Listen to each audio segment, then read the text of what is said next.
Wear a smile. What do I mean by that? Well, first impressions count. Whoever it is, no matter who comes into your car, they're meeting you for the very first time. You want to make sure that you have a smile on your face, that you look approachable, that your car is clean, that the car smells good. Everything about you in the first few seconds, look, feel, and smell right. Because this goes a long way into showing people who you are and what kind of a driver you are. And when it comes down to it, if you want to get tips, first impressions mean everything. And it can be a little, get you a little nervous maybe. Not everybody can jump right in and start toting people around. You are putting strangers in your car, but you want to make it as comfortable for them and for yourself.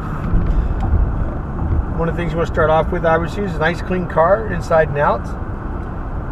You don't have to offer candy and treats and stuff unless you want to. Water's a good idea. Cables for both Android and iPhones are good. Only tell you,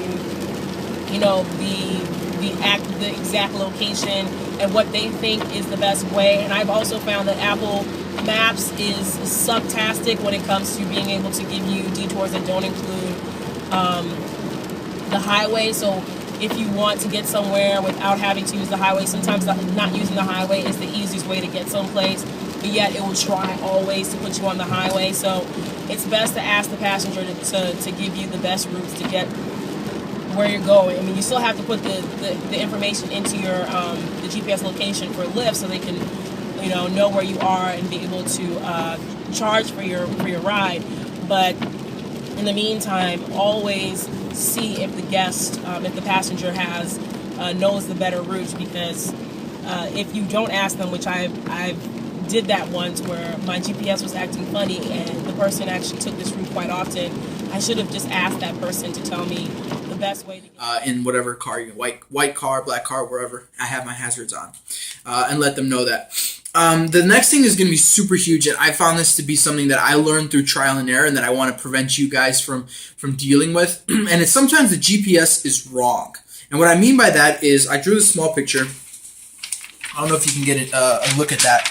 But what's going to happen is that whenever the GPS, it'll put you, this is the building where you're supposed to be, but for some reason the GPS puts you at the back of the building, which means that it tries to send you down your street and into the alleyway. It considers the alleyway a street.